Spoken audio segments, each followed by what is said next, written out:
கதையை சொல்கிறேன். தும்பச்செடி இருக்குது, எல்லாருக்குமே தெரியும் தும்பச்செடி. அப்போ தும்பச்செடி கேட்டுச்சா இறைவனிடம், எதுக்காக என்னை ரொம்ப சின்ன புள்ள செடியாக, தும்பச்செடி தரையோட தானே இருக்குது, என்னை இவ்வளவு சின்ன செடியாக படிச்சிருக்கீங்க, எல்லோரும் வந்து என்னை காலில் முதிச்சிருவாங்க அப்படின்னு கேட்டு. அப்போ இந்த மாமரத்தை மட்டும் எவ்வளோ உயரமாக படிச்சிருக்கீங்க அப்படின்னு. ஆனால் இந்த தும்பச்செடி வந்து அம்மாட்ட வந்து கேட்குது, இவ்வளவு சின்ன செடியாக படிச்சிட்டிங்களேன்னு. அது அம்மா என்ன சொல்கிறாங்கன்னா, நான் வந்து மாமரத்தை பெரிய மரமாக படிச்சிருக்கேன், இல்லைன்னு சொல்லலை. அதோடைய இலை நம்ம வீட்டில் தோரணத்துக்கு கட்டுவோம். அந்த மாம்பழத்தை நம்ம பூஜையில் வச்சு சாமி கும்பிடலாம், அந்த மாம்பழ அபிஷேகம் நம்ம செய்யலாம். ஆனால் அவர் சிவன் சொல்கிறாரு, அந்த தும்ப பூ எவ்வளோ சின்ன குட்டி செடி, அதில் பூக்கிற பூவை எனக்கு வந்து நீ வந்து மாலையாக என் காலத்தில் இருப்ப, அது புண்ணியம் தானே,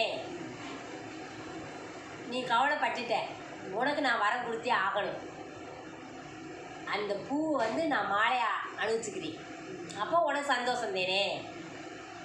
அந்த செடி இலை முதிச்சா வீணாக போயிடும்னு நீ கவலைப்படுறேன், நம்மளை முதிச்சிருவாங்களேன்னு கவலைப்படுறேன். அதனால அந்த இலையை வந்து மருத்துவம், அப்போனா அதை யாரும் முதிக்க மாட்டோம்ல. ஐயோ இது மருந்து செடி, இதை முதிக்கக்கூடாதுன்னு நம்ம யோசிப்போம். மற்ற செடியெலாம் நம்ம காலில் பட்டு நம்ம மாட்டு குதிச்சுட்டு போயிடுவோம். அந்த தும்பச்செடி பார்த்தா ஐயோ இது மருந்துக்கு ஆகும், நமக்கு இல்லைன்னா இன்னொருத்தருக்கு மருந்தாக பயன்படும் அப்படின்ட்டு அதை வந்து நம்ம முதிக்காமல் வரும்னு சொல்லிட்டு இந்த மரத்தை வந்து இந்த தும்பச்செடிக்கு கொடுத்துருக்காங்க.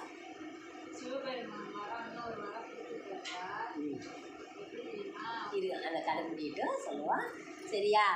அப்போ அந்த வரத்தை கொடுத்துட்டாரு.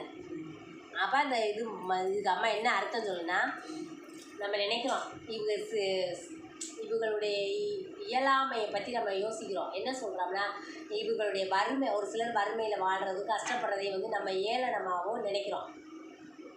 என்ன இப்படி கஷ்டப்பட்டுட்டு இருக்காங்களே அப்படின்றத நம்ம ஒரு அளவுக்கு வசதியாக இருக்கவங்க என்ன பண்ணுறாங்கன்னா, அந்த ஏழ்மையானவனை வந்து ஏற்றுக்கவே மாட்டாங்க. பார்த்துருக்கீங்களா? அவளை வந்து ஏற்றுக்கவே மாட்டேங்கிறாங்க. இந்த ஏழ்மையாக இருக்கிறவங்கள ஏற்றுக்க மாட்டேங்கிறாங்க, அந்த வசதியாக இருக்கிறவங்களே ஏற்றுக்கிறாங்களாம். இப்போ இந்த தும்பச்செடி வந்து சின்ன செடியாக இருக்கிறதுனால அது வரம் கேட்டு வாங்கிடுச்சு, ஏன்னா என்னை மிதிப்பாங்க அப்படின்றது வரம் கேட்டு வருது. ஆனால் நம்ம பார்த்ததும் மாமரம் வந்து பெரிய மரமாக இருக்கும், அதோடைய காய் இலையெல்லாம் நம்ம பார்த்ததுமே நம்ம கண்ணுக்கு பழிச்சுன்னு தெரியும். ஆனால் இந்த தும்பச்செடி நம்ம குனிஞ்சு சுற்று பார்த்தாதே அது இருக்க செடியே அப்படின்னு நமக்கு தெரியும். அதுக்காக இல்லாதவங்க மறுமையில் இருக்கிறவங்கள பார்த்து அவங்க இருக்க இடமே தெரியாது, யாருக்கு வசதியாக இருக்கவங்களுக்கு அவள் இப்படி இருக்காங்க அப்படின்றது அவங்க கண்ணுக்கு தெரியாதான்.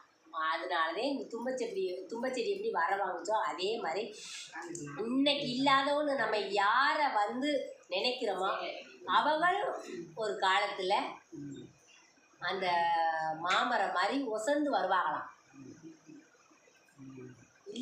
இல்லாதவளே வாழ்ந்தவான்னு நம்ம நினைக்கக்கூடாது. என்னடா நம்ம கண்ணுக்கு தெரியலையே, அவங்க நம்ம கீழே இருக்காங்களே, இந்த மாமரம் உயரமாகவும் தும்பச்செடி கீழே இருக்குல்ல, அந்த மாதிரி நினைக்கக்கூடாதான். நினைக்கக்கூடாதுன்னே ஆத்தா சொல்றாங்க. நினைக்கக்கூடாதுன்றது இந்த அர்த்தம் நல்லா யோசிச்சு பாருங்க. தும்பச்செடி சின்ன செடியே, அந்த மாலையை வந்து சிவன் கழுத்தில் போகணும், அது உகந்ததுன்னு சொல்கிறோம்.